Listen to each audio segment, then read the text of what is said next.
without losing. He was threatened with this hegemony, but he got his act together. And the irony is that the leadership that made this come together, Reagan, the Reagan Revolution. Okay? I mean, the politics of Reagan I hate, but he was an incredibly good president. And he was an incredibly good president because he knew how to delegate to very smart people. Right? And he was a great speaker, so people listened to him. He was an actor. Okay.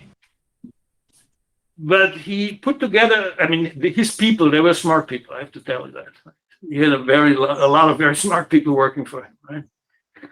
And they had a vision, and they also managed the crisis, right? The LDC debt crisis, of which Brazil was part of. And then they made an aggressive move in the Cold War, and it worked. They upped the ante against the Soviet Union when the Soviet Union was already on the ropes. This is like Muhammad Ali knocking out Sonny Liston.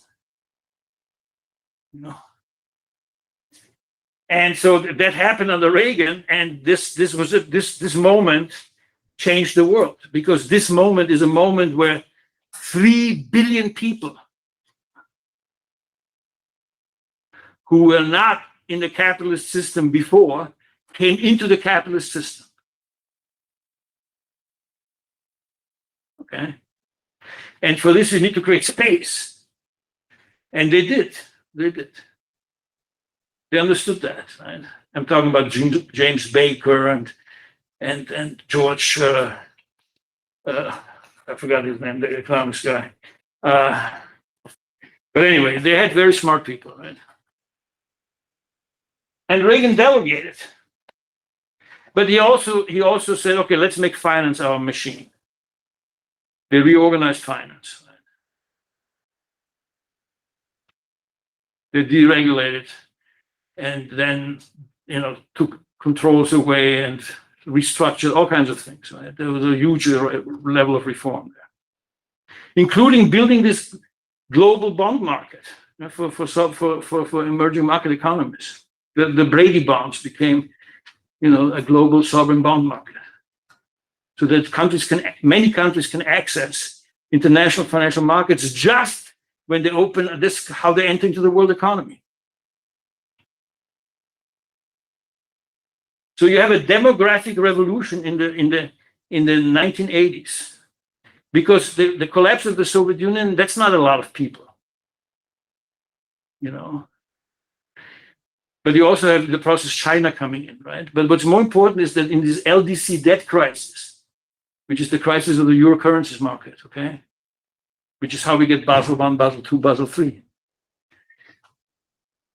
In that crisis, a development model that many countries built, okay, from Indonesia to Brazil. Raul Prebisch, import substitution model of industrialization. You know this. You know this better than me. I mean, anybody, no?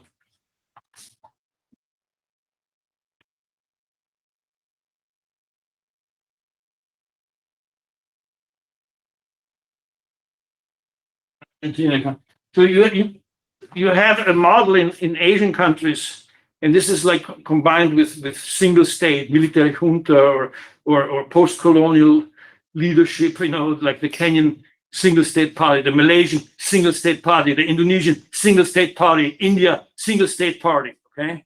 I mean, single party state, sorry. So for 30 years, they had a model of industrialization behind closed walls, right? And that model broke down in the 80s. That's the LDC debt crisis. I mean, you know that Brazil had a lot of problems with the Cruzeiro, Cruzado, whatever, right? Hyperinflation. Just when it came, I mean, you also came out into becoming a democracy, but the moment you had a democracy, you had a financial crisis. Right? That's what I'm talking about. And so, but this because of this demographic revolution, you guys are here. You guys are here, right? You have an international master. Lots of people, okay, where do I go? Quebec? Yeah, Quebec is cool, man. Too cold. Winter, Campinas, I like that. I mean, that's. I had a master's in Paris that I was directing. I was the immigration police. I was picking the future immigrants.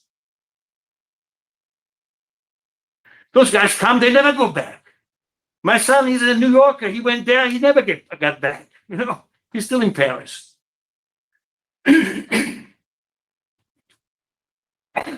Sorry.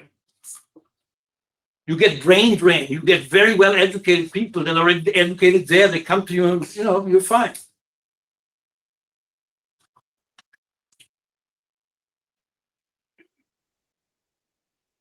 So in this crisis, with the IMF becoming the lender of the last resort, and the structural adjustment programs, and the restructuring of the debt from loans to bonds, and from bonds into the sovereign bond market.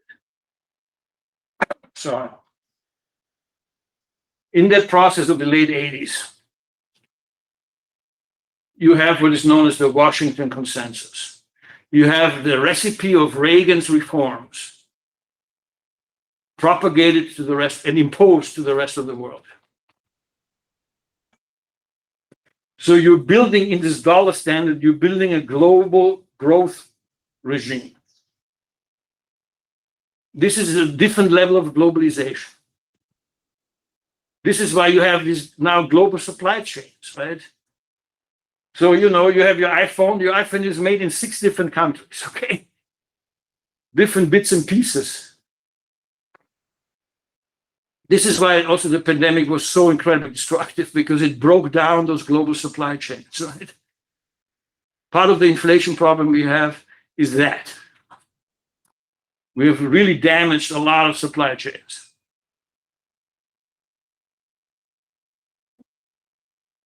So this is the moment of the key moment of hegemony for the US. It manages a crisis well, and it uses the crisis to impose its neoliberal vision of capitalism on the rest of the world. And this also applies to even China and the European Union. They have their periods, okay, when they're also under a lot of pressure to abide by this vision. But then the US gets distracted after 9/11 into the war on terror, and starting 2 wars that pin it down. It's like a Goliath pinned down, can't move much, costs trillions of dollars, going nowhere. Okay. The US, in Afghanistan, decades. It took 2 weeks for the Taliban to blow whatever they built there away in one swoop. That's painful. What's more painful is that the Americans had no clue how hollow the Afghan army was, how corrupt it was. They didn't understand that system of corruption at all.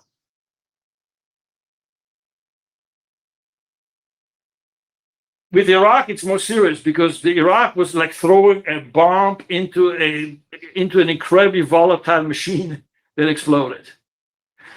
Turning Iraq from a Sunni state into a Shiite state means that now you have potential warfare from Morocco to Indonesia in the Muslim world. You have already 2 conflicts there, right? You have a religious radicalization, which is part of a process of anti-modernity, okay? A reaction, like those Trump voters. The equivalent of Trump voters, to me, are people who get more religious, okay, in other countries. And so the decentralized nature of the Muslim world is that religious local schools are important, okay? And if they turn up in a global network like the Wahhabis did, you have a movement. The Salafists become a movement. And then they have their military arms, right? Which is, whether it's ISIS or Al-Qaeda, it doesn't matter. There's just different types of militias. But this radicalization it happened at a very awkward moment of weak states. The Sunni states, this kind of, it's a complicated question, but these kinds of states had weak structures and weak leaders, okay? So the Salafists have like an amazing amount of leverage force, okay? Right? Because they hit this in a very, the structure is already very sick. But you also have this conflict that's been suppressed for 1,200 years between the Sunnis and the Shiites. That was a civil war after Muhammad died, and that got suppressed, but it's still there. It's still there. It goes in, and it's incredibly local, differentiated, except that the Shiites always get killed. And so when they have states, and the states are connected, okay, from Lebanon to Iran,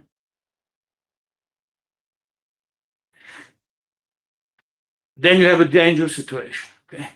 You have a situation where this becomes a civil war in a large swath of the world, where all the oil is. That's one thing that's brewing out there. This is far from over as a story, okay? We have several World War III scenarios to face. Right? So I'm mixing a lot of things, I know that, right? But the idea is that you have an incredibly complicated configuration of regional powers willing to go to war with each other, and a loss of hegemony, and different power centers installing themselves with different ideas about the same issues that are global issues. Right? Because the US went from war to civil war, and the US goes through this process. But it becomes completely self-absorbed in this process.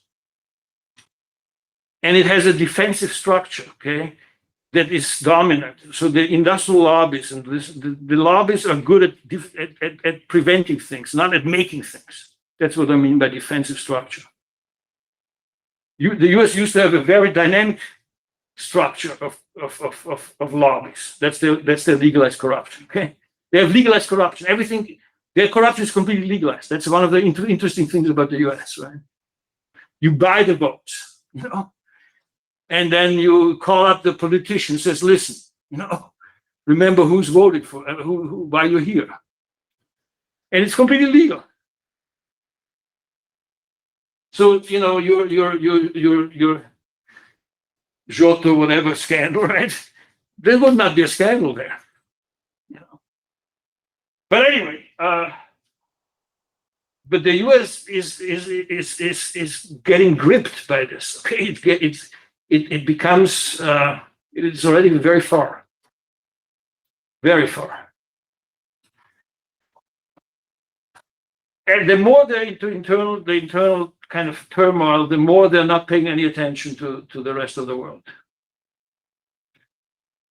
Biden, at least, and he made a dramatic mistake with Afghanistan, so he's learning fast, right? Is paying attention, and his people are paying attention. But this is your last leader, possibly, that is still from the old school,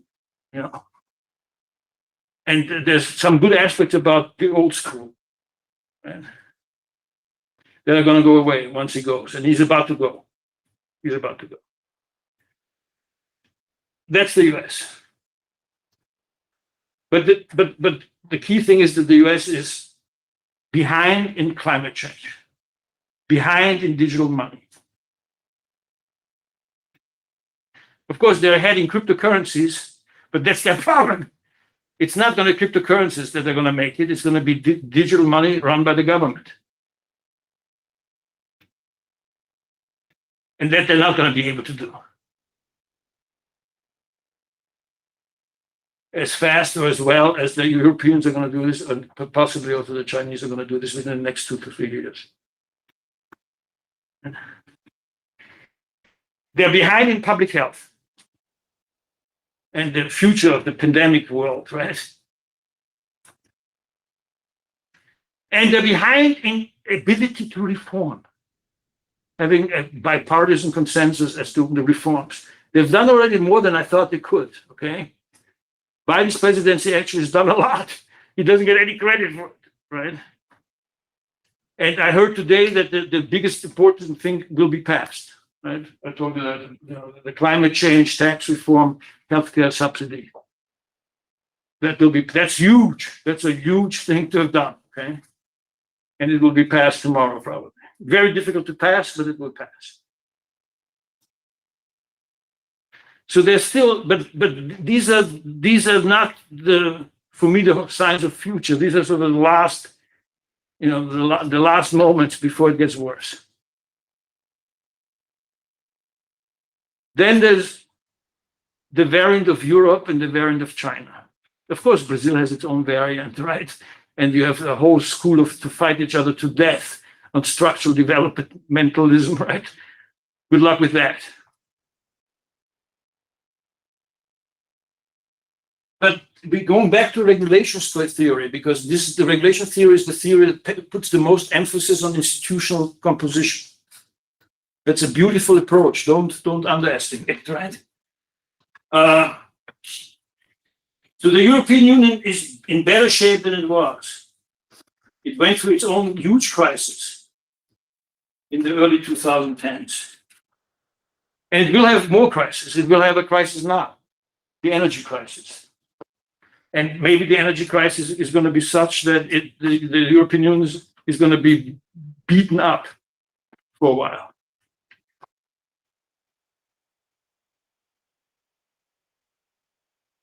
But until now, even in the face of this impending crisis, they've been doing pretty well. They have good leaders.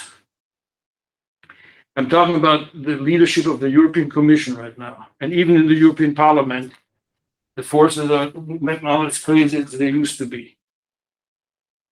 But Ursula von der Leyen and Fritz Timmermans, they're very, very, and a bunch of others. The Commission is great. Right now, I'm like, whoa, man. They're doing very interesting things. But so the European Union has two issues, okay, that are making it the union. It's an experiment in supranational governance, which is incredibly interesting and necessary. So their relationship in local government, provincial government, state government, and what kind of federalism they're building on the level of the European Parliament, the European Court of Justice, the European Commission, and the European Council, okay? What kind of European state do they build?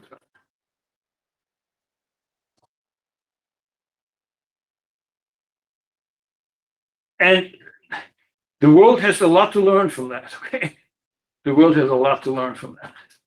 So if they're good because they're the masters of democratic governance. Okay? And they learn subsidiarity. They learn which level of government has to do what. Right? And that's a good experiment. And they're negotiating. And it's always incredibly dramatic and only the last second. And then sometimes they're blocked for a year and stupidly blocked. But they have a sense of reform. They have a sense of reform. And they have a democratic sense of reform. And they're reforming. I already told you that in the wake of this incredibly hurricane-like Eurozone crisis from 2009 to 2012, right? They understood that they didn't have an adequately complete infrastructure, institutional infrastructure. They need to build European supervisors and regulators. And they needed to have the European Central Bank taking charge, not the national central banks. But now they're doing a lot on climate change, okay? So they have They have three things that I want you. I want you to check it out. Okay. They have a recovery fund called Next Generation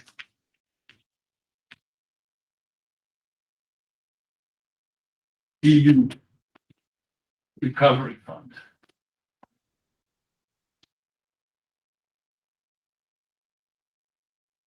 They passed the European Green Deal.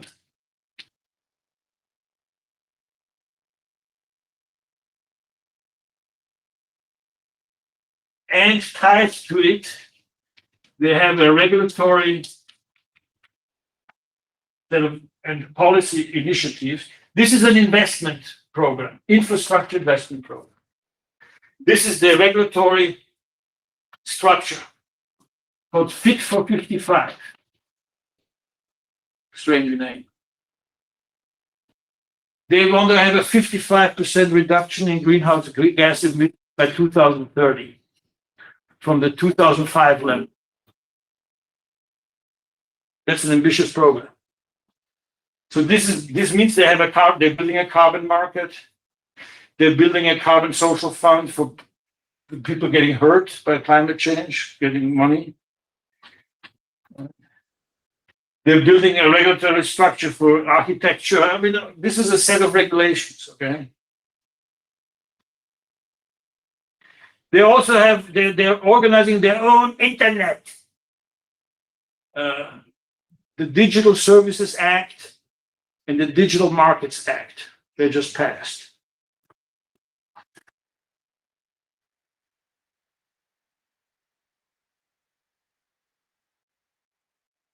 This is a different way of regulating and organizing platforms on the internet.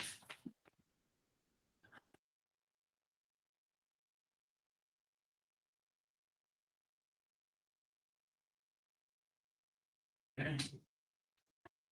So this is the other thing that I have as kind of a suspicion. They want to build the models of regulation, right?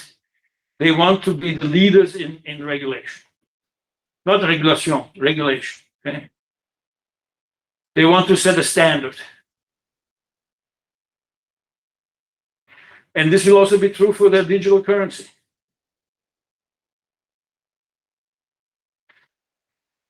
And this is a strength they have. Okay. And they're getting better at it, in my view. But they also have a second thing that's from the variant of capitalism point of view, right? They have a very awkward but still meaningfully successful process of social negotiation between converging interests, whether they're class interests or regional interests or state interests. So they have been able to extend their what they call the social market economy, right? The social is that there's a concern of the class structure and the power hierarchy that you need to kind of be aware of, right? And you make adjustments to. So they have a fairly integrated vision of society, okay? Including that public goods need to be treated as public goods, okay? Like healthcare is a public good. It's not it shouldn't be run by for-profit system. Education the same. They have a sense of public housing. They have a sense of public transport. When I was in Vienna, my hometown, in June, and I wanted to go to Salzburg, where I was born, and the guy said, "Are you crazy? You're never going to be, you want to stand in a train crowded with..." I said, "Come on. How come?" He said, "Listen, last year, the new green minister of the environment issued a pass for every single Austrian for 770 euros, which is about, I don't know, it's about 4,500 reais, right? 5,000 maybe, right? You buy this, it's a pass for 1 year, and you can take any transport you want, anytime, as many times as you want. You can, and so Austrians now go by train, right? Everywhere by train, right? They're going, the trains are fast, right? So, okay, let's go and eat in Salzburg today, which is like, 300 kilometers. But now it's 2 hours and it costs like nothing once you pay for that pass. So now it's like the train, everybody goes on train and this and that and this and that. It completely changed how the Austrians operate. But I'm giving you this example to tell you that they have a very innovative set of initiatives. It's a good place to study. But what's most important is that they're going to have an energy crisis because of the war between Russia and Ukraine. And the way they're going to deal with the energy crisis will be decisive. There's all kinds of possible scenarios. They have all kinds of ideas already how they need to negotiate. This is a very asymmetric crisis, which makes agreements much more difficult.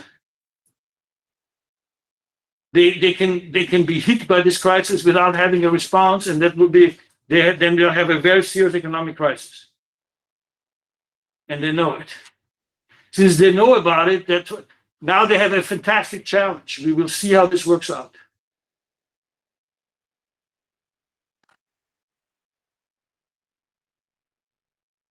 This is an 800 billion euro fund.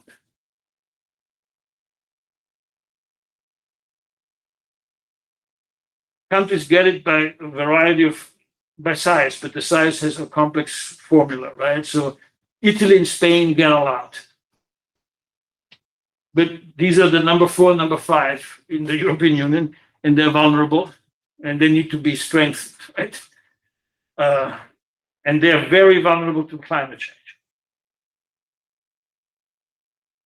And so half of this money is grants, half of this money is loans. You get that money if you go to the European Commission and you show them what you're going to do with that.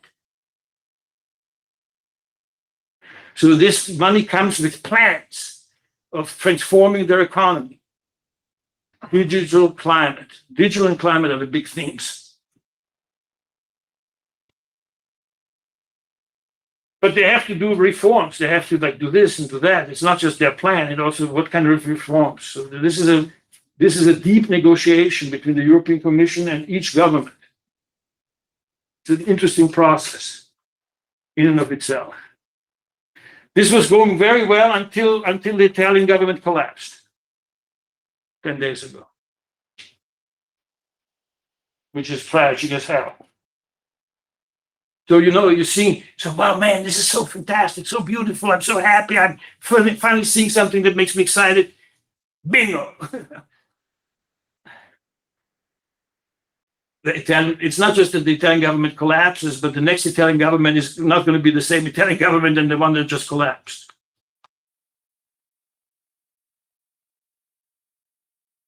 Italy is politically a very unstable country. It had a moment of great stability imposed by all parties joining except the fascists. Even among the fascists, one fascist party joined, the other one did not. I'm talking about the Liga and the Brothers. The Brothers did not. The Brothers are led by a woman, dangerous woman. Okay, they're a macho party. They're going to be in the next government, together with the Liga and the Forza. Right, that's a very right-wing government. But before you had Mario Draghi, Mr. Europe, right, Super Mario, the technocrat from heaven, right? Be the prime minister of a national unity government, doing magical work as he always does. I mean, talking about a great technocrat, okay, with a vision. That's what Europe has a lot of, right? But he's gone. He's gone. And this is very, very bad news. Because underneath this very encouraging picture that I'm drawing, okay, underneath this is centuries of crazy violence between different Europeans. I mean, don't underestimate this. They're building this as a fuite en avant, as a flight forward, because their history is kicking their ass all the time.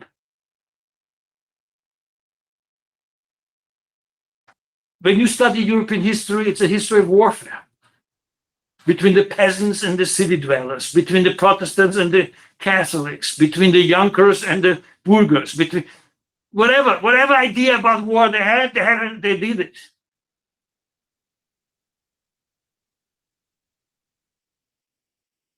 I mean, I'm still shaped by this in a certain way, right? But now there's Europe since 1958. So I have both of these things inside of me. But exactly, most Europeans have both of these things: the war and the peace. And sometimes, so as not to have war, they make amends that end up to be tragically bad, like accommodating Russia, getting energy dependent on them, thinking that will make Russia not be a bear anymore.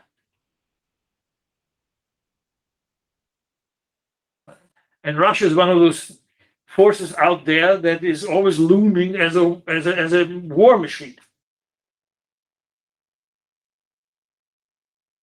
Because that country came together in a very violent way, right? Again, as I said, countries that are founded violently, they carry that with them, So this can go bad too. And then there's China.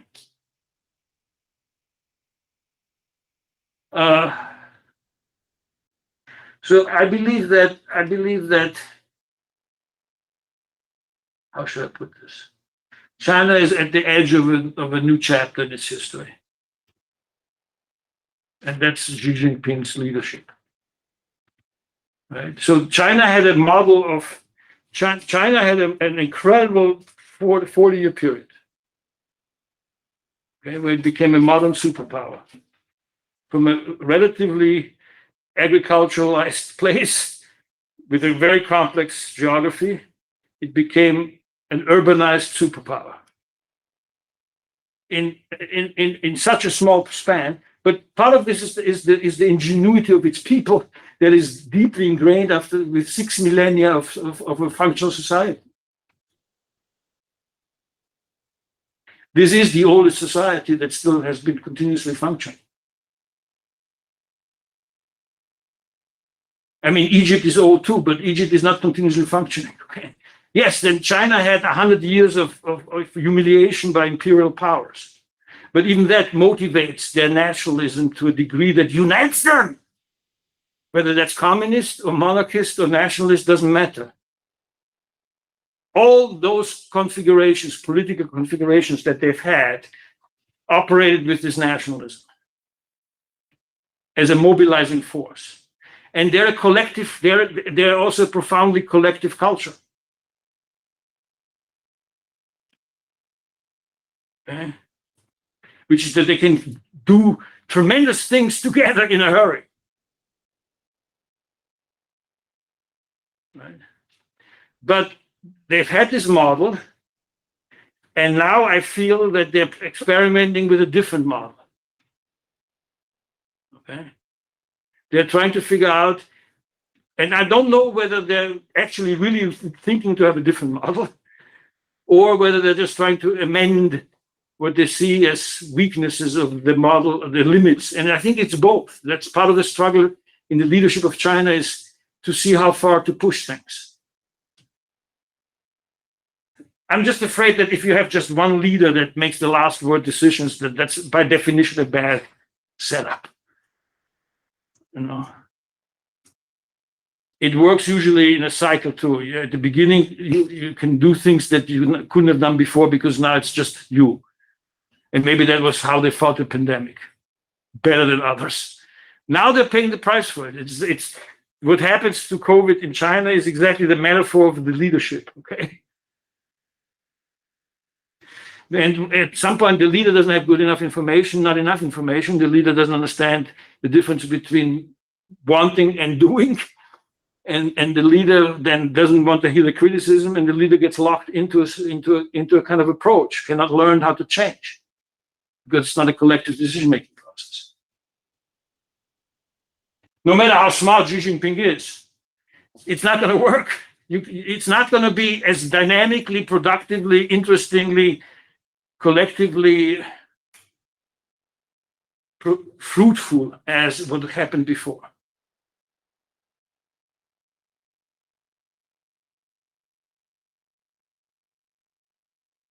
So I think that one of the things that we will not know much about, but which I think will be crucial, is the politics of China,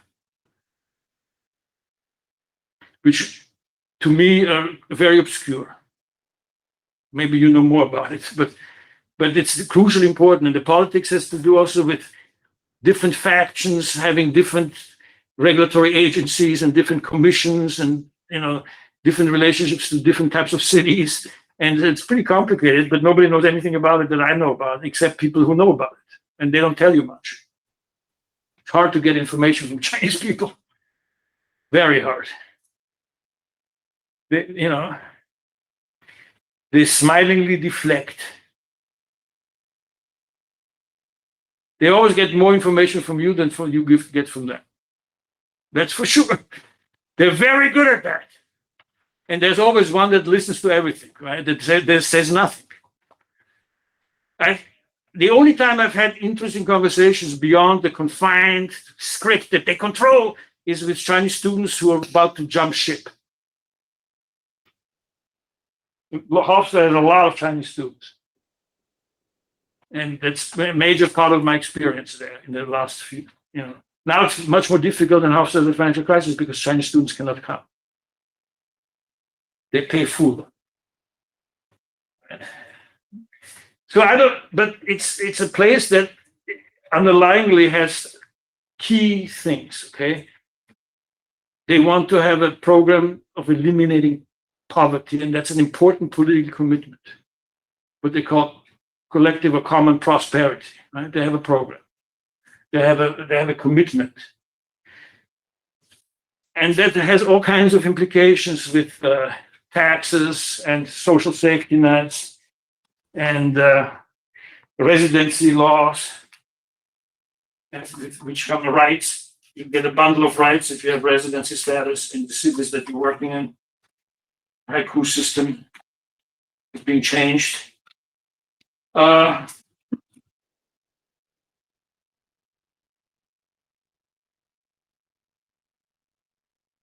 They have a huge industrial policy program for new industries.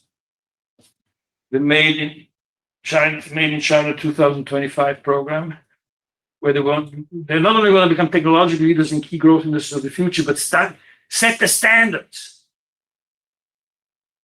They're obsessed with setting global standards. Okay, that's a very, very smart strategy. That's a very smart strategy.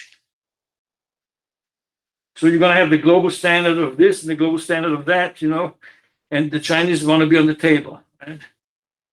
Because they have a huge state-run economy still, with state-run banks.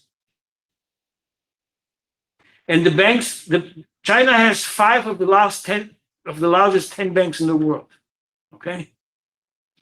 But these are fund-based, not profit-based banks. They're kind of a mix, and some of them are more communist still. Some of them are already global capitalists, okay, or wanted to become, right? So just the financial system of China is a whole different ballgame, okay? They're a genuinely separate capitalist economy, state administered. And they have a global strategy.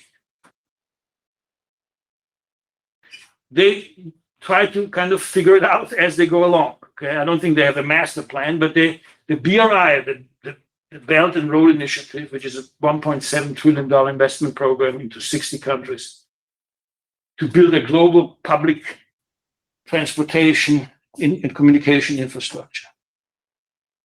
But that's just one of their programs. They have programs in Latin America, in Brazil, right? They're building something through the Amazon or whatever, right? They have huge investment in African countries. And so that has to do with excess capacity of their state-run economy. That has to do with giving their banks real global reach. That has to do with taking political control over many governments that are kind of the capitalists are not paying attention to, but that are going to be somewhat crucial in the future. Who in America pays any attention to Kazakhstan? Which is a huge country full of incredible potential, totally strategically located.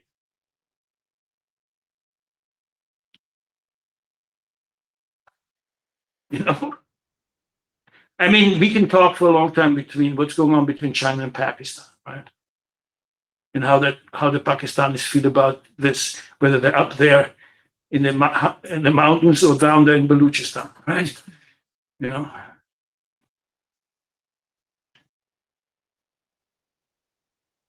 But China is also incredibly fragile ecologically, incredibly fragile, you know, and has urbanized like nobody has ever urbanized, you know. If you take the 100 largest cities in the world now, I think 32 are Chinese. That's insane. Right. So there you have 1.4 billion, but soon you're going to have a country that has even more people on a smaller space, even more vulnerable, India. And the way India gets out of its confinements, both historically and colonial trauma, Muslim, Hindu, north, south, local languages, countryside, castes, whatever. Okay.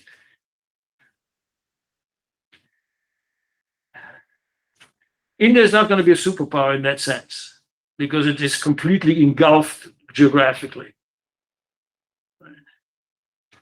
And in a way self-contained. But it is the antidote, right, to China in that region. It will be. It will not so much focus on Pakistan or Sri Lanka. It will focus more on China across the mountain. Across the mountains. Just as China will focus on Siberia. As Russia disintegrates.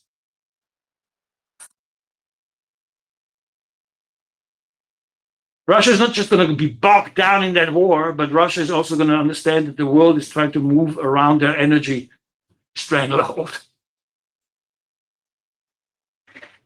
And Putin doesn't look at eastern part of Russia and doesn't realize that the tundra is thawing there. And that you will have Siberia transform itself into something new, something else. You talk about wildfires. Everybody's worried about wildfires next to Athens. There's also like a huge area of constant fire englobing this Siberia. This is like a methane bomb, which is a far more potent greenhouse gas than carbon dioxide, just sitting there, getting melted from the permafrost. This happens in Canada too, but it's much, much more dramatic already in Siberia.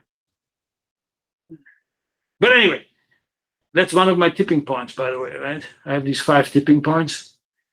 Like when we go there, that's it, man. Then we're in a different ballgame completely. So, but China is a mysterious place for most of us, I think. But they do have a lot of. I mean, you should read the People's Bank of China stuff, right? They're. I mean, they see themselves already as a global power, right? And so they have that. They have a certain. let's put it this way, they're clearly less insular, even though they know that they're getting pushed into a defensive position by the rest of the world, but they're less insular than the Americans now. Because they have this kind of idea of becoming a superpower capable of challenging the US. They certainly, I think, have that, right? And they're the only country that can challenge the US across the board, also in science and maybe not in music or in Hollywood or whatever. And that's a whole other story, right? The cultural dimension of this all. So this then leads to the question of the multi-currency system, right?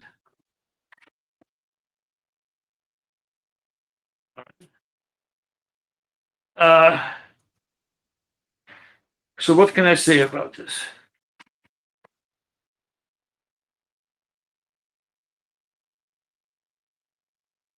The first thing that I can say about it is that even those who have thought about it already, and you can think about people like John Williamson or William Klein, right? The Peterson Institute for International Economics. Let's write this down.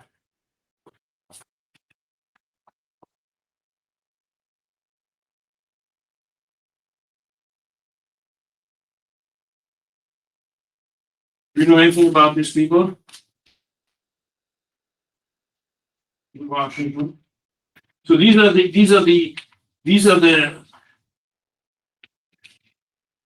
international economists in the US that are kind of this, and then next to it is the Brookings Institute.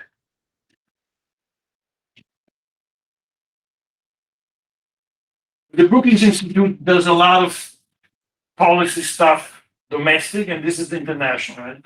This is PIIE. Can you see whether it's the org? Yeah, I mean, not org, just .com. .com. Okay. So yeah, there's a private foundation. Okay, .com. For example, these people do think about multi-currency systems. So one of the things that PIIE does is it has a new way, which just got accepted by the IMF, to look at exchange rates, to look at exchange rate equilibrium. Okay, what would be the right exchange rate? And in traditional international monetary economics, you either have it, you usually calculate it by looking at the purchasing power parity of the currency pair that you're looking at. These guys pioneered something very different. Then you also, of course, have with Keynes, you have interest parity. That's for the capital account. That's another way of looking at exchange rate equilibrium. Now you have two different exchange rate equilibrium for two different parts of the balance of payments. It has always been a bit of an issue. So they have a new concept called fundamental exchange rate equilibrium, FAIR.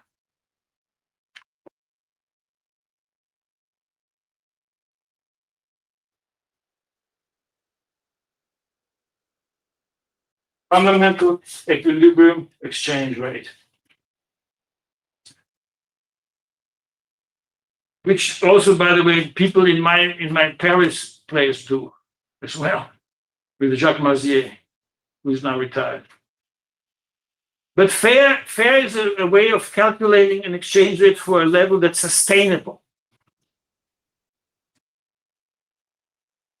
And it has to do with, you have a model where you're looking at your balance of payments account, and you want to keep it between plus and minus 3% of GDP. Gives you kind of a range for the exchange rate. But you can be sustainable if you have an external balance, the balance of payments, that's within plus or minus 3% of GDP. You can, of course, tighten the model to 2% plus or minus 2%. And I think I've seen models that do plus or minus 1%. If you have the data, it's not always clear that you can do that. And the second part of the model that you kind of put together is the output gap, which is your domestic GDP balance, right? So the output gap is the level of, that's like the Phillips curve kind of thing, and it's basically your unemployment rate, your capacity utilization rate, right? You want to keep that within a certain limit. So you want to have an exchange rate that balances your external position and your internal position, right? And usually you get a band of exchange rates, and you take the middle level of it. There's an alternative model called BER, which is done was developed in Glasgow with Ron McDonald, which is behavioral equilibrium exchange rate. It's easier to calculate, but it's not as meaningful as the fundamental equilibrium exchange. The IMF has allowed this now to be official. But so I'm saying this because one of the ways to organize a multi-currency system is to have target zones, to have coordination between countries, the leaders, let's say the Chinese renminbi, the euro, and the dollar. Okay. So you have this triangle, and you have target zones, and you keep it within those target zones. That's the band for the fundamental equilibrium exchange rates.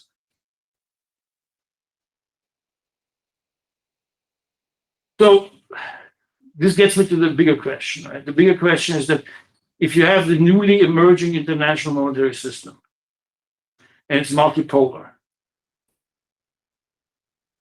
then one question is it conflictual, adversarial, or cooperative? And is it cooperative between 2 against 1, or is it cooperative all 3? That's one thing.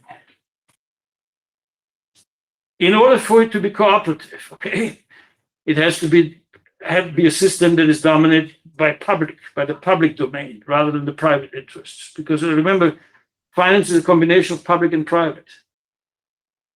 And right now, private dominates.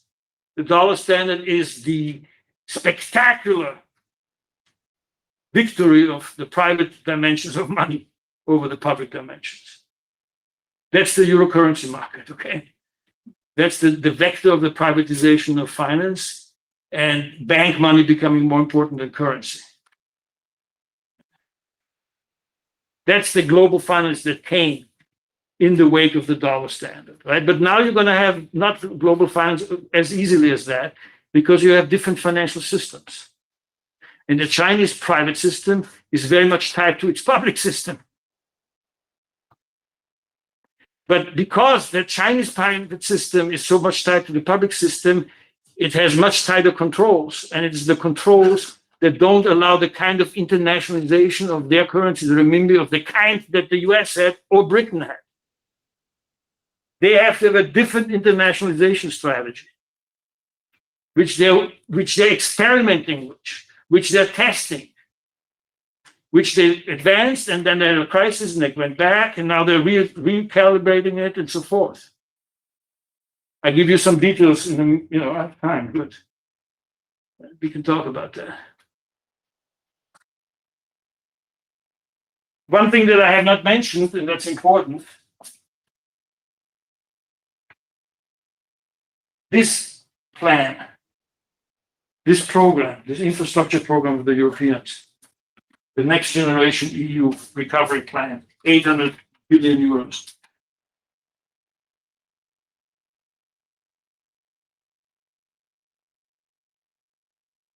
This will be funded, this will be financed by a new type of bond. A new type of bond that gets published by the European Union itself through the European Commission. The European Commission had already bond issues before, but they were small. For the pandemic, they had a program called SURE, 150 billion. Before that, they had the European Investment Bank, the European Regional Development Bank. So they had but now this is a much bigger issue. This is like 6-7 times the previous size, okay? And this is a mutualized bond that all countries are backing, okay? And so this creates for the first time what they call a safe asset, a liquid large instrument that's fail-safe and that becomes the center of your internationalized currency. If you want to have world money, if your currency wants to be world money, you have to have some safe asset that is a huge financial market that people can go in and out. You understand what I'm saying? The Europeans, the euro did not have this until now. Now it has that. It gets that. And because of that, the Europeans are realizing, wait, we can do all kinds of things with this. Right? I mean, one way to get the right and the left together is to say, okay, let's spend some money, man. Let's do things better. And let's figure out adaptation for climate change, right? Let's have those Dutch engineers try to figure out the best wall here. So that's a step in the internationalization, okay, of the currency. That's a big step. And what have the Americans done lately about that? The dollar standard, they have weaponized, right? First of all, with Iran. I know I'm jumping around, right? But I want you to understand that the euro is advancing. The renminbi is advancing. And I haven't talked yet about the renminbi, okay? But the dollar is going backwards because you're switching from soft power to hard power, and you're using the dollar to switch to hard power, and then you're giving lots of other countries the idea, hey, wait a minute. We want to be decoupled from this. We don't want to be hit by this. And this weaponization of the dollar has been done by both Democrats and Republicans. Doesn't matter. So this started with Obama, okay? And Obama, in the crisis, went to Swiss banks and then made a global deal to say, listen, we want to have all the Council of the Americans. And the French said then, hey, wait a minute, they get that? I want all the accounts of the French that you keep. And then you had a global agreement that you don't have any tax shelters anymore. And you have the banks, like when I have an account in BNP Paribas, my French bank, right? Every year, the French bank, I sign this, sends the information to the Americans. And I have to declare it when I become my taxes, so I can check both. And the way he got it from the UBS deal, started with UBS, he said, if you don't have this deal with me, you're not going to be allowed into the dollar part of the euro currency market. We're gonna just cut your licenses. We're not going to let you operate with dollars. Just mentioning that, they were shitting in their pants. They were running to the Constitutional Court and said, please allow us to do this because it's against the Swiss Constitution. Okay. So this was in 2009. Then the next weaponization was against French banks that bypassed sanctions against Iraq and Venezuela. So they punished my bank, BNP Paribas, with $8.6 billion penalty. Even so, this had nothing to do with the American space, okay? But it was within the euro currency market. The Americans claim extraterritorial legal authority over anything that has to do with the dollar. That's the crazy part that everybody was surprised that they could do and get away with.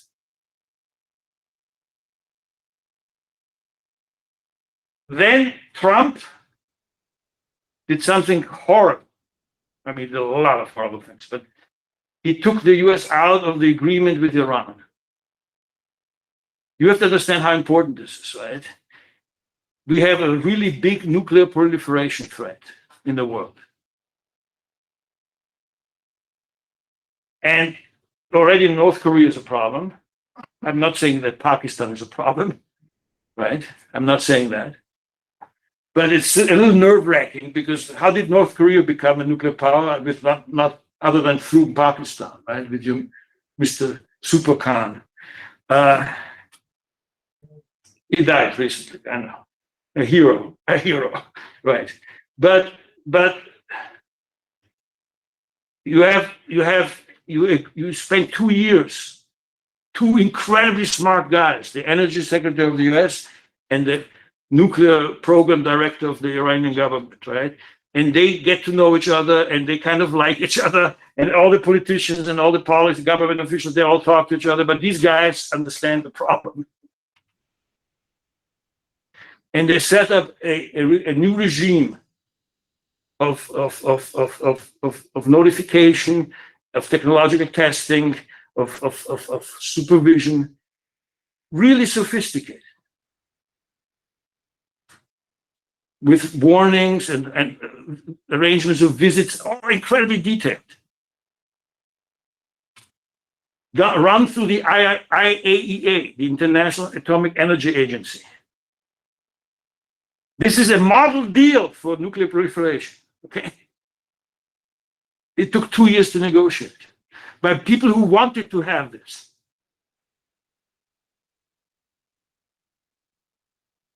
All Iran wants is to have the ability to do a nuclear weapon if it gets cornered around in that civil war between the Sunnis and the Shiites. That's all it wants. Helped by the Sunnis with Israel, which is the new coalition that's getting built. Okay? They're in a terrible, bad neighborhood, and they know it, and they just want to have a space. It's a Shiite state. It's a non-Arab state in the middle of an Islamic world that's on fire. It's also a 5,000-year-old society. Okay. So they don't want to threaten with nuclear powers. They don't want to, but they want to have the ability to make it fast. And if they do it, they will. In that deal, they would have had the other party says yes. That's the whole idea. The other parties could have said yes in that deal. I'm talking about the Chinese, the Russians, the European Union, the US. They're all part of that deal. So this was a model deal. A chance. Gone. It's gone. It's gone. It's never going to happen. Never. It's gone. But then when Trump got out of this, destroyed it like that, everybody else wanted to save it, right? The Europeans wanted to save it. Everybody understood that this was a catastrophe to do, and they wanted to save it without the Americans. And they built the Europeans built this Instax, this new international payment system, which is also, from a design point, very interesting because it's a special purpose vehicle with a blockchain. And it didn't work because Trump says, you touch this. Any company that goes in there, we're going to stop doing business in dollars with. Total, forget it. That's the energy giant of France. Secondary sanctions, they work. Not a single transaction in that Instax. So now the Europeans say, we need something much more profound. You know, just as the Chinese are building a new international payment system, which I already told you about, the cross-border investment system. See, there's something missing. Cross-border payments, cross-border international payment system, CIPS, CIPS.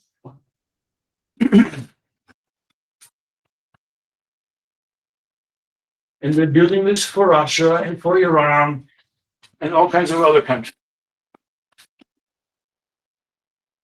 So you're seeing already the architecture being built in this weaponization climate, right? Because the biggest climate, of course, the biggest weaponization of the dollar standard came just now, this year with Russia. And it's not just that they completely froze out banks, there's Bear Bank and whatever, but that they also went and took half of the Russian central bank's reserves and confiscated. That's a weaponization on a whole new level, because that's interstates, between states. That's the public part, not the private part. Once you get weaponization into the public part of the system, it's warfare. It's part of a war. Okay. And so of course, the Chinese look at this and they say, wait, this is our chance, but it's also a danger for us. We need to get out of it. We need to have an alternative financial system, a payment system that no longer depends on the dollar. That's our answer. And now talking about the internationalization of the renminbi. They built like centers, right? In the big financial centers of the world, but also in Moscow. The geography of this is extremely interesting, okay? Where they decided to build these trading centers for their currency, okay? The offshore and onshore banking center, trading center for renminbis. On top of that, they're doing swaps with other central banks. 60 swaps, I looked, okay? That's a lot of swaps.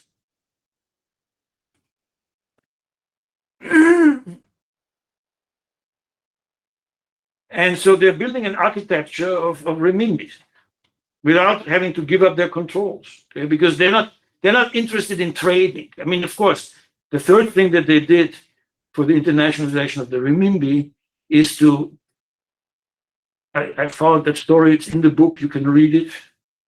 It's in chapter 6. They turned from a crawling peg to a managed float. That means they're allowing market determination of exchange rates, but tightly controlled.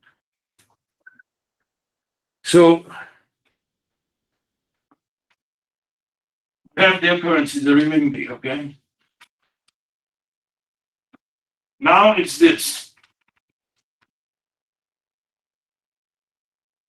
Okay? That's the new arrangement. That's the crawl. We call this a managed float.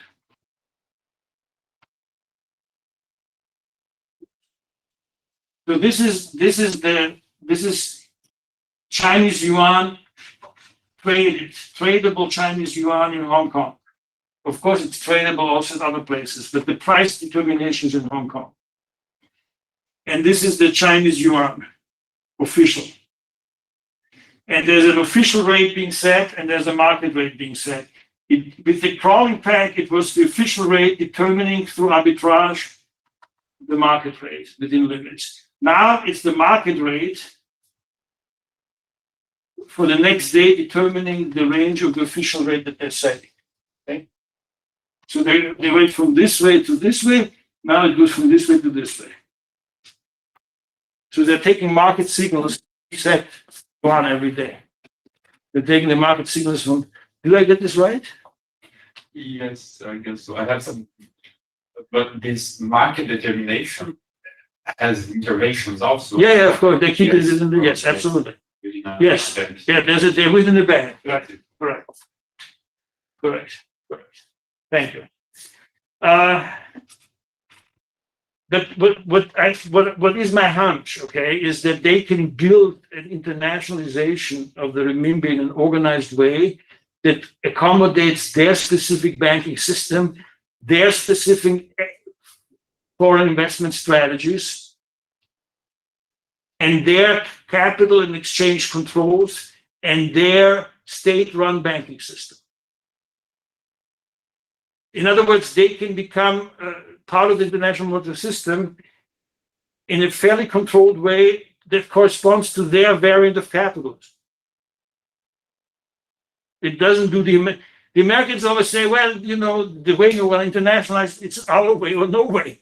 That's not true. That's why I think this question of the variance of capitalism and all the institutional questions that it brings about is so important. Okay.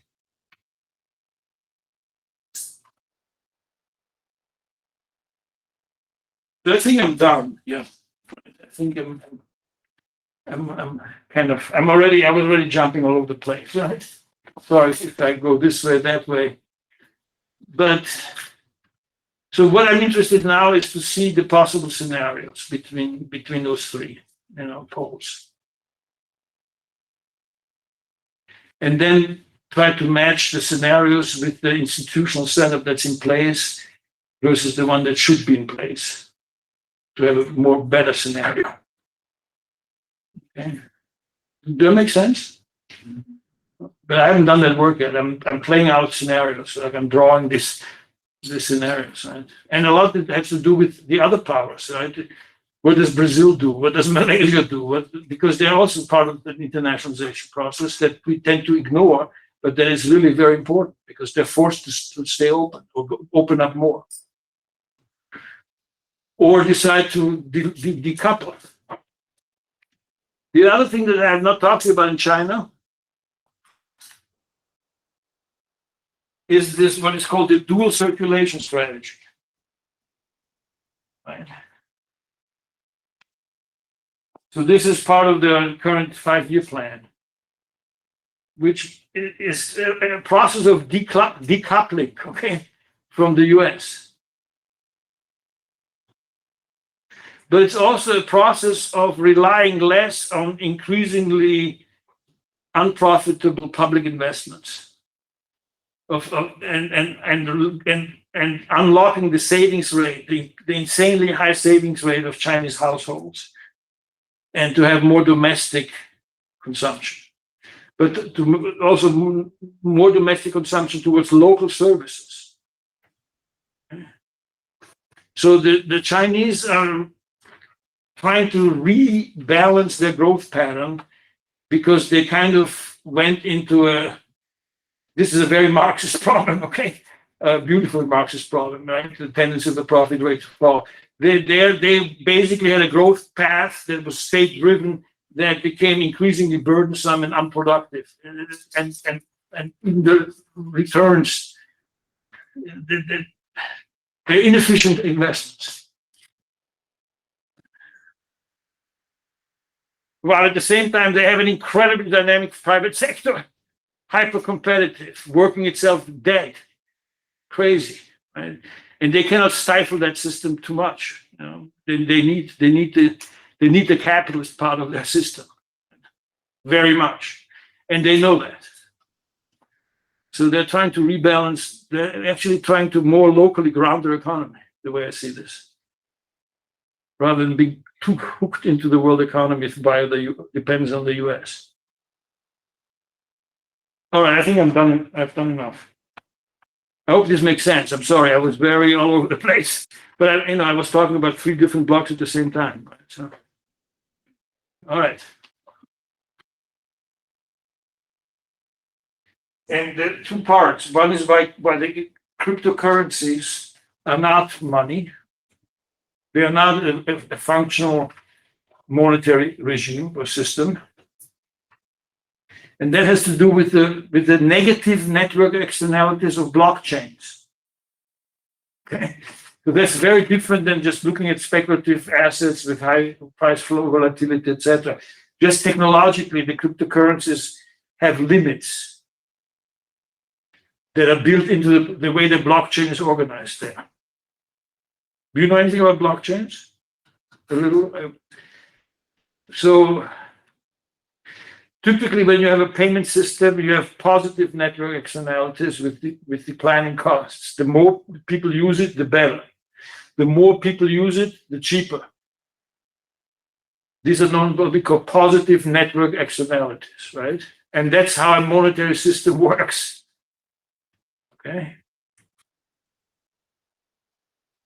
But if you have a blockchain that's private, not public, that's going to be the difference between cryptocurrencies and the central bank digital currencies. Okay, they're going to have a different type of blockchain organization. But the way the blockchains have been organized, the blockchains is a distributed ledger, which is like a network with a verification system that doesn't require a central intermediary collecting all the information. Do it make sense? So it's a decentralized system of building networks. So it works by having simultaneous verification that gets noted, publicly available on a distributed ledger, so everybody can see. There's a whole code with what this means, and putting this transaction in an anonymous but transparent form onto the distributed ledger is called validation. And so those networks, in order to bypass brokers and intermediaries and be decentralized, need to have this automatic validation process by validators, by a group of people who do that. Okay. So far, so good. I mean, I should talk to you about next week. Okay. This was my next week's class, right? But so the way the validators work, they need incentives, right? And the more traffic there is, the more they need incentives. So they're rent extractors, and they limit how scalable these networks are. That's an inherent limit to how a private money form that is digital works. It's not going to be. Even Bitcoin has issues. But the designs of the central bank digital currencies that the Europeans and the Chinese and others are thinking, and some of them already put in place, like in Barbados, Eastern Caribbean Union, and Cambodia. And here a little bit in some rudimentary fashion with your PIX system. That's a different type of kind of a public good blockchain. Okay, the validation is going to be done officially. So that's a key way of making those digital currencies scalable. But then the idea is also to connect them with each other, to have connectability. So you can have and to also program them with what is called smart contracts, where you can bundle different digital services together. So, for example, somebody gets only paid if at the same time a service has been delivered verifiably. Okay, but you can also in the future have somebody getting paid because their emissions reductions that was budgeted for, they reach the goal and they get rewarded. You can build incredible reward systems that way with smart contracts. Right? And so this is a very radical technology about money. You have to understand that, right? But it will. So it's ridiculous for me to talk about international money in motion without ending my class that way, because we are entering a completely new world.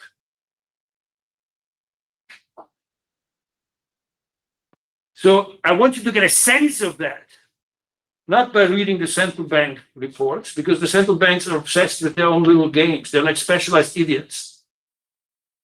Okay? They want to make sure that they can convince the public that this is safe or this is efficient. They have their own design challenges, right? How do we get the public? How do we control and this and that, right? But the guys who in the BIS, they're thinking globally. They're looking at the whole thing in a totality. Okay, this is discussed at a whole different level. You should read this. Okay. So I gave the link already to you. You can just make the link. Do you have the email address? You have just. Sorry. So I wanted to just mention that. I'm going to talk about it more next Thursday before the exam. Last class before the exam. Any questions about any of this, please? Yes. Yes, I got two questions. And in the beginning, you said you talked something about the aging of the US hedging. Yes. And then during the class, you explained EU and China. Yes. Which one of the two can replace the US economy? Then one of the second question could be, can the US survive being toppled at the super economic power? Because at one point we have seen that the US can also find a way to fight back under the veil of protecting the national interest or under the veil of national security. Right. Right. That's These are good questions. Okay.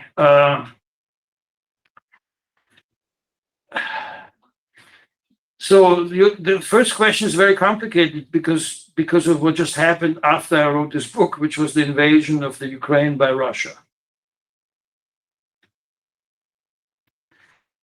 That's an event, kind of a shock, right, that is very meaningfully disturbing for a long period of time. It changes the rules of the game between countries, right? But it also is like throwing a bomb into the world economy that is just in the process of trying to launch an energy transition by creating a huge energy crisis and food crisis at the same time, right? This invasion. But the most meaningful aspect of the invasion is that it divides the world for a while, and maybe for much longer than just a while, into two camps, not multipolar. Right? So it changes also the meaning of the dynamic that was, it stopped the multipolar kind of centrifugal, pandemic-induced fragmentation kind of system, and in one swoop creates two camps that are now facing each other to the point of thinking, should we throw nuclear bombs at you, or should we invade Taiwan, so kind of a World War III kind of polarization. And so your question about will the Europeans or the Chinese replace the US as the hegemon? It's first of all, the Europeans are not they're getting hit by this. They're right in the front line of this, right? And they're going very sharply with the Americans on that. But it's also not clear how long that lasts, right? How that plays out when they're in real pain. They're going to be in real pain in a way the Americans are not going to be. The Americans are net beneficiaries of this because they get a sharper division of the world that they can play a big role in. There's the military role. They're still the military superpower, right? So this plays into their hands. And it also plays into their hands in making it very simple. China or us? Who are you with? Right? The moment Lula is elected, there's a phone call from Biden. He says, listen, don't fuck around, okay? Don't start talking about Zelensky and Putin being the same people. Or both. Don't, either you do that and then you're there, but you're going to be crazy doing that.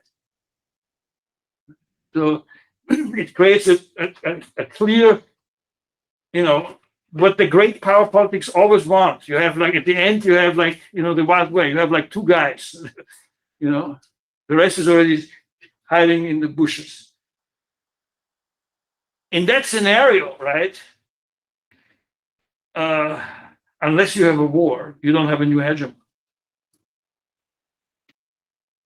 Now, the war can be cyber war, the war can be biological war, the war can be all kinds of wars, right? It doesn't have to be nuclear war, right? But you're going to have adversarial relations, conflict, crises, and then it really is not clear who is the stronger of the two. I would suspect that the US is. And I would suspect that the US, that there's a lot of forces politically in this chaos of the civil war that say, okay, let's forget about this. Let's go this way, okay? That unites us. So I'm very worried that you're going to have that scenario as the most likely scenario, but I don't know who's going to win, It's one way for the US to go back to the world and says, yes, hegemony, blah, blah, blah, we're still the hegemony, and, you better accept it, right? Because do you want to be run by Xi Jinping? I doubt it. The other thing about the US is, when you ask, can they survive being toppled? Of course they can survive being toppled. Everybody can survive this, right? It's more interesting to me is how do they realize that they got toppled, right? In a much more sophisticated game that's not polarized confrontation with the other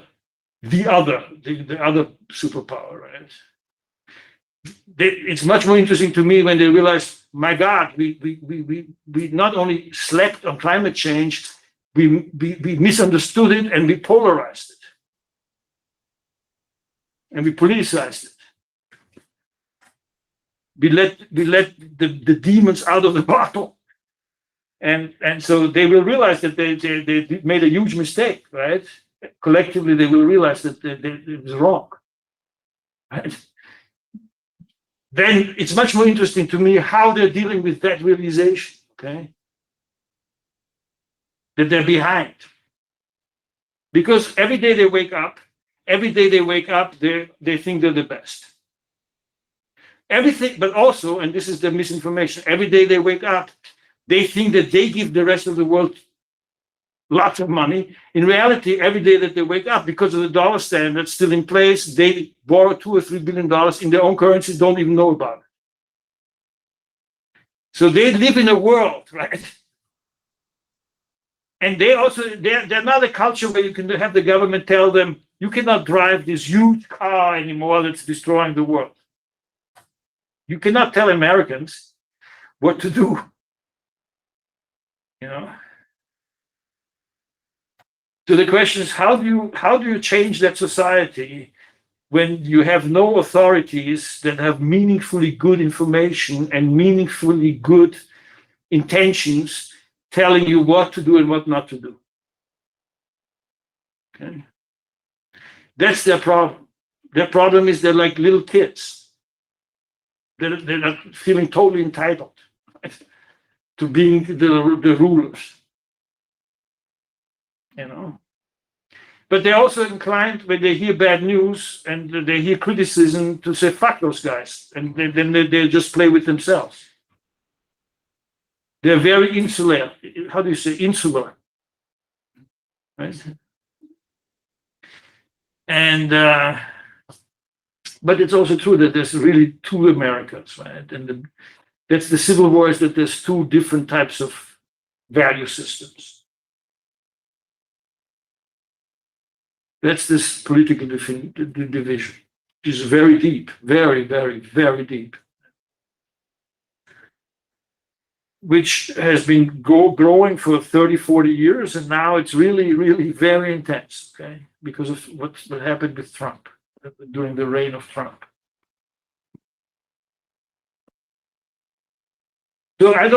So your questions, which come from your point of view, I can understand them, but they're not, to me, they're not the primary questions in the kind of blunt sense that you voiced them, right? To me, this is all about their own internal contradictions and how much they're suffering from not realizing that those contradictions properly. But they have this, let's do something about it. That is, they have like this flight forward kind of cultural impulse. And that's why I'm so worried about them going back to war. And this visit of Pelosi was a kind of like a signaling to the others, in particular to the Chinese, that we're going to go there. If you want us to go there, we can go there, right? We don't see at all why we can't just go to Taiwan and visit. You know?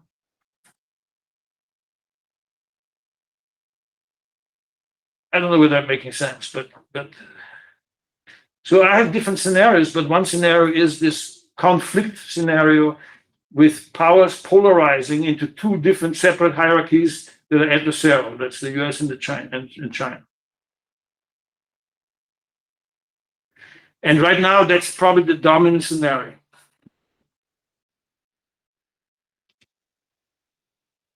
Any other questions? Yes. Curious about Japan.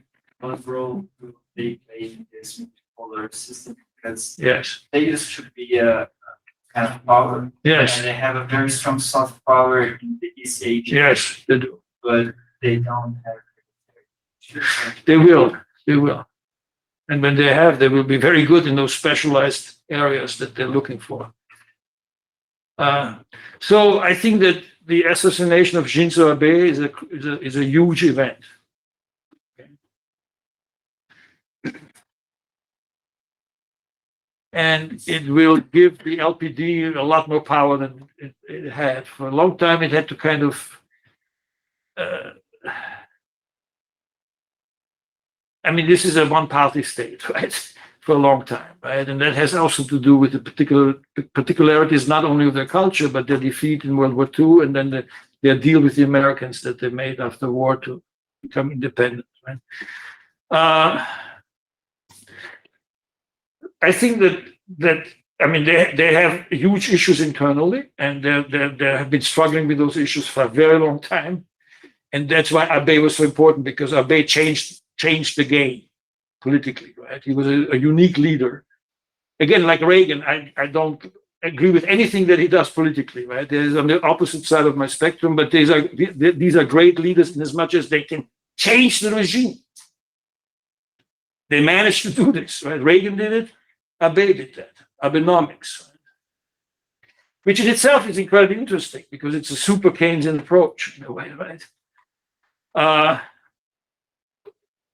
And eventually it has to go to military Keynesianism, right? And that's the thing that I think is gonna happen, right? They're gonna beef up their military a lot. In the last election, they got absolute majority, right? Constitutional majority, and they can do whatever they want. And so that is the first time in a long time that they have this degree of freedom. And so Abe's assassination, ironically, helped. What's the current name of who's your Kaneda? Who just became prime minister. But Japan is incredibly important because it's a high-tech society. Japan is incredibly important because it's the first country that has to deal with the demographic implosion that we all will have to deal with sooner or later, but that many countries are already facing. But so they have, a whole system of robots for old people. I mean, that's already amazing that when you think about it, right? These are robots that are like the 5th generation robots. They have some sensory capacity, so the robot can smell.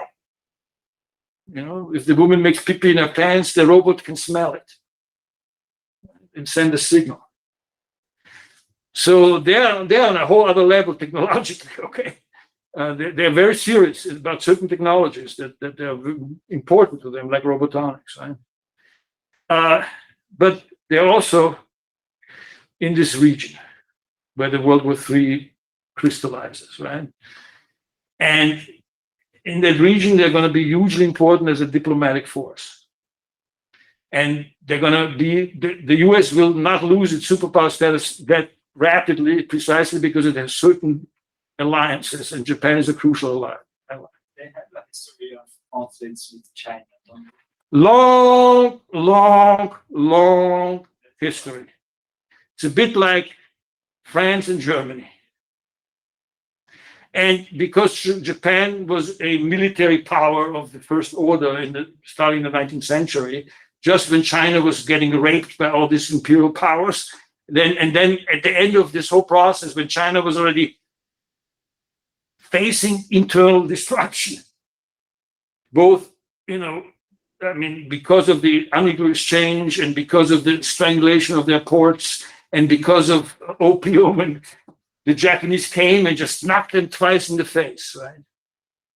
Including raping 400,000 women, I mean, when you rape your women, that's a statement, okay? That doesn't get forgotten for decades. That's like going to you and castrate you as a man. You don't forget that, right? So right. And so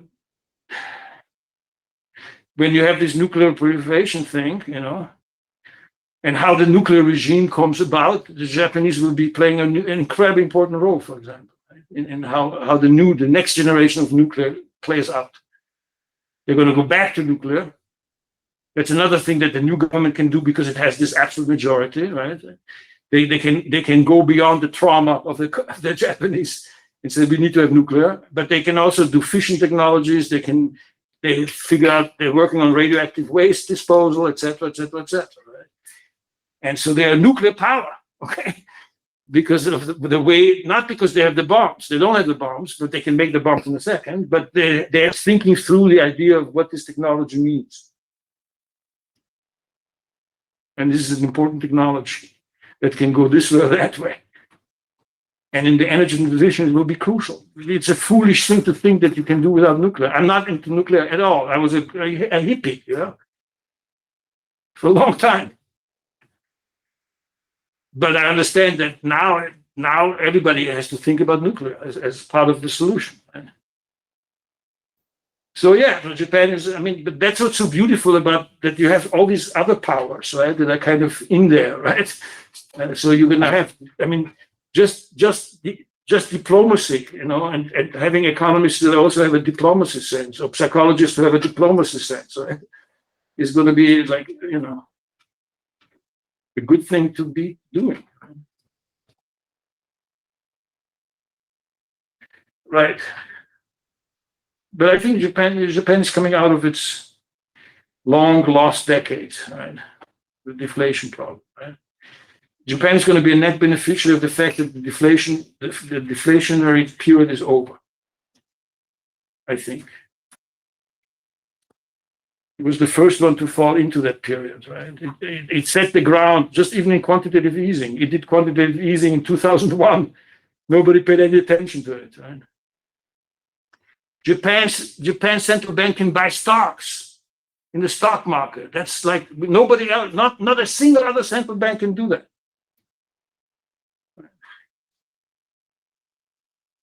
They have a lot of innovation in their institutional arrangements. Okay, a lot that are very useful to the rest of the world. Do that make sense as an answer? Any other question? Yes. I have one question that related to Russia has always been historically regarded as a non-European, and it was not so much integrated into the European system, despite being so close geographically. No, it is. I mean, you know, if you go to St. Petersburg or Moscow, those are European cities, right? The people are blonde, blue-eyed, and very pale skinned. No, I mean, first of all, Russia has a lot of non-white minorities that are basically, you know, like the indigenous Asian peoples. Okay, the Tartars and the Tutwats and the, I mean, you know, I don't know anything about them, but I know there's a lot of them. Okay, it's a multi-ethnic, multicultural place, but it has been completely white dominated. It's a kind of imperialist period. That's Putin sees himself also in that way of Peter the Great, right? Like sweeping across. But also the idea is that if you sweep across from here to here, but there has also been historically sweeping across from there to here, like the Huns, the Cossacks, right? And that's the part of the problem, that the Asian part of Russia has a long history of invading Europe. You know. And, you know, Hungary is Hungary because there's the Huns, you know. Attila died making love to his new wife in Hungary. Okay. Nice way to die. But anyway, yes. But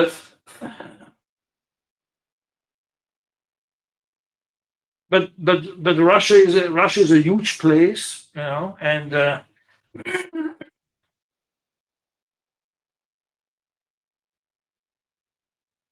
became a power in a very critical moment of when it became the adversary of major local powers. One is, first, Lithuania was a huge royalty. Then it became Poland, and then when Poland got beaten by the Russians, it became Germany. So the Europeans that are in the center of Europe have a sense that there's something out there in the east, which is called the bear, right? That comes into your house every now and then and grabs things. That's how we think of the Russians, you know, in Central Europe. There's the metaphor of the bear. And that you can't just poke the bear without the bear getting mad at you. And then the bear is a huge animal that can run really fast. But the other trauma of the Europeans, which is incredibly important, okay, is that when they go and invade Russia, they get destroyed. That each time some emperor goes to Russia, they die freezing to death. First Napoleon, then Hitler. Right? They got defeated there first. Right? So leaders that had a pan-European vision, right, of dictatorship, right, that were considered to be invincible, right, got first beaten there in the freezing winter of Moscow or wherever, Volgograd or wherever they got stuck. And that started in a very dramatic way with Napoleon, and then in an even more dramatic way with Hitler. Hitler's first defeat was in Stalingrad, other than the Battle of Britain, the airplanes. And that's very, look, the Europeans are obsessed in their heads with their history, okay? And it's a history of wars. And so that's how we look at Russia. And then, of course, you have the communists coming. The Russians became the first Marxist revolution, setting up a communist state that then became a superpower. Right? So then you have the Cold War. The Cold War. When I think of myself, and when I'm talking to you now, I'm 71 years old. But when I grew up in the Cold War. Right? I grew up with the Holocaust behind me in this Cold War right at Vienna, which is 27 kilometers from the Iron Curtain. Right? But then you wander, you go to Hungary, where your parents are from, you bring wool, you bring coffee, and everybody is licking your feet, offering themselves physically to you. It's like totally corrupted relationship, right? So you know that, these people are desperate. But they're as smart as me, they're as educated as me, But they're living in this place, this communist, like it was not fun. But then you had this sudden opening. The system was rotting from itself inside, and then it kind of collapsed, and then Europe got reshuffled really fast.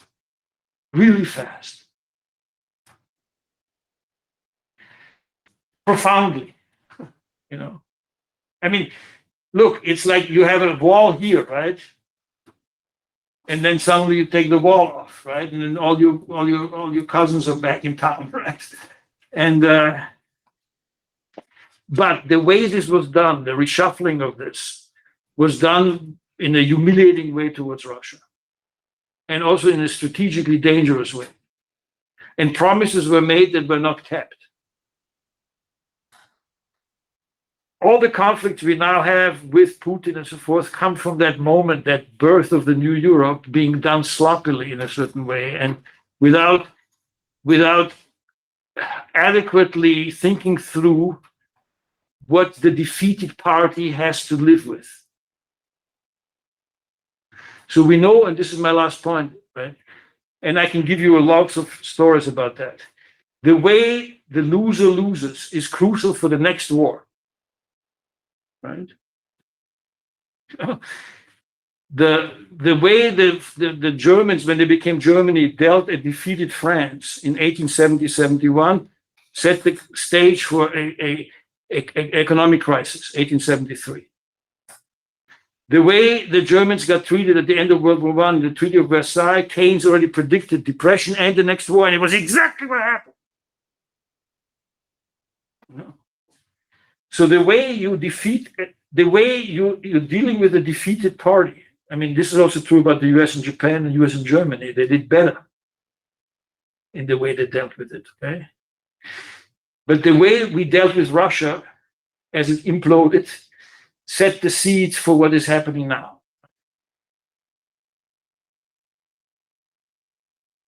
And that's an important lesson to learn too, right? So when you're asking me how yeah, there's a long history there. It's all about the history.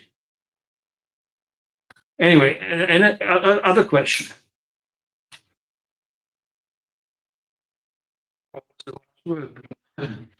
Beautiful. I'd like to discuss about the variants of capitalism. Yes. And then the three variants you discussed today. would you say that the consequences, those variants of capitalism, for the peripheral and semi-peripheral countries, Why not? they are in a relation with is different, or at the end of the day? So, to put in concrete terms, be part of a global value chain, but it reaches labs, let's say, by the US, by China, or by Germany, or receiving FDI by US, China, Germany. I'm just trying to figure out if for the periphery it changes a lot, or if it's the same thing. No, it's not the same thing, right? And I think it does change over time. I think it's a slow thing. I don't think it's going to be like very radically different and then immediately consequential. I think this is a much slower process, right? And it has to do also with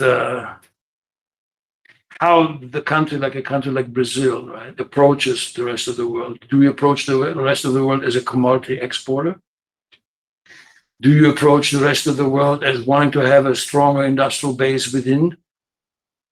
Do you approach the rest of the world as wanting to have a high value added industrial base and having the research universities like Unicamp being part of that, right? And then people come, yeah, right, let's do that. You have like, what do you give in that? What's your comparative advantage in that setup? Okay. Right. And this gives you both more space and less space at the same time, right?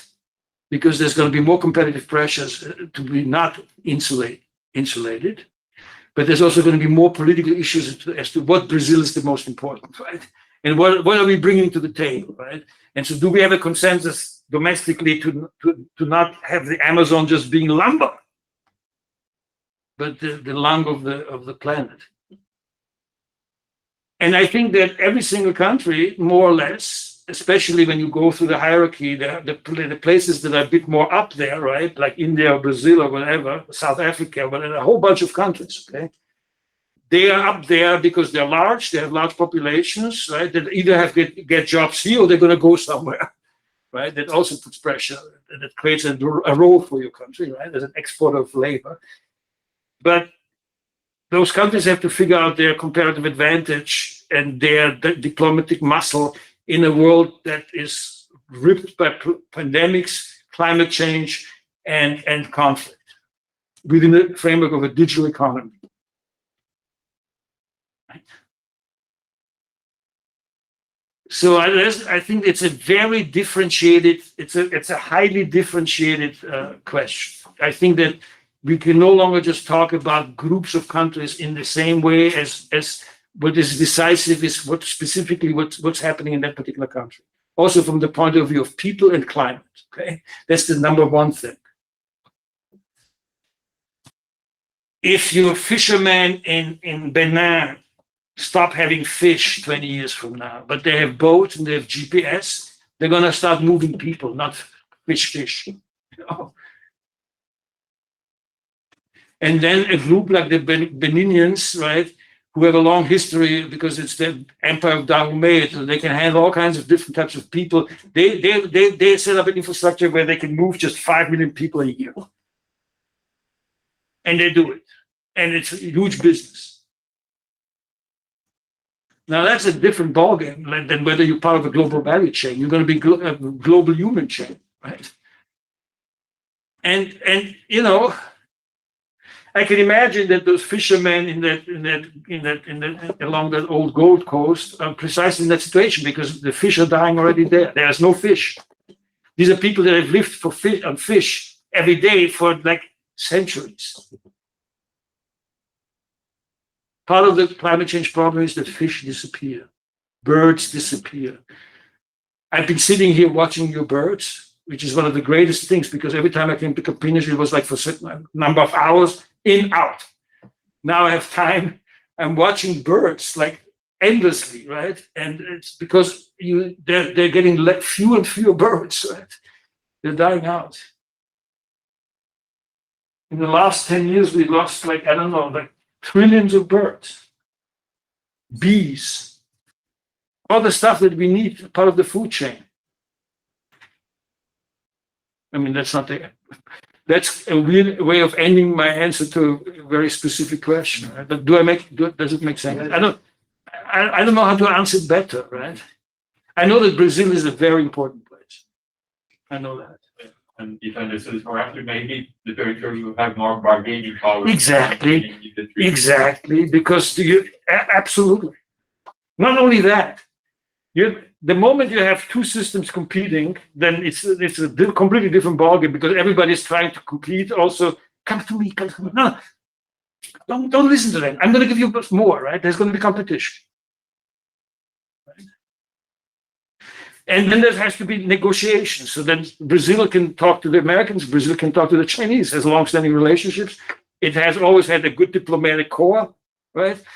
Brazil could negotiate. You know, Brazil could run multilateral institutions where both, it's like me at Paris, right? Both sides in the war, they agree, Robbie Guttmann is fine. Lots of Brazilians can do that. Okay? But I think you have to really organize your society around this, right? Some societies have organized themselves around a particular mission and set of capacities for the world economy, and they succeed. It was the US, was it? China did too. Right? The degree of your power has to do with that, right? With how much you can actually bring to the politics of the comparative advantage. That's a good way to put it, actually.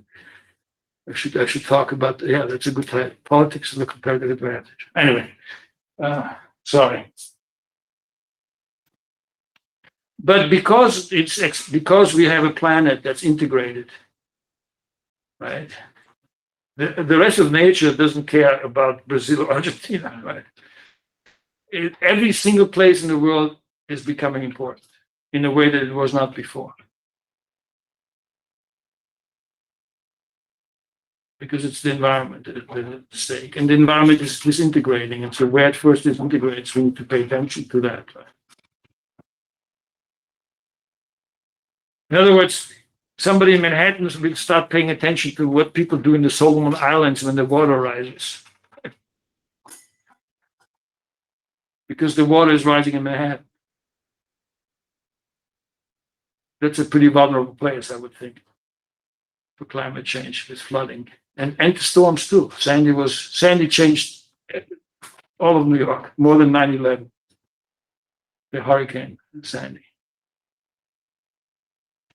Even now, the parts of the subway system are still suffering.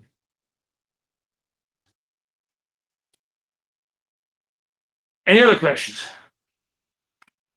I also have just not a question, maybe something for the next week. I was wondering, from the discussion of CBDC, it's clear that's going to change the monetary, international monetary system, but also it's going to change finance. Yes. And especially the role played by banking system. Yes. At the same moment that we are facing a very important movement to finance all the movements against climate change, to a transition to a zero carbon economy. Yes. Then there will be these two movements all together. Yes. And it can affect how the varieties of capitalism can react to their reaction. Yes, that is the theme of the course. Yes, you got it. That's the course I'm teaching. So yes, next week is that. Next week is digital money and climate finance.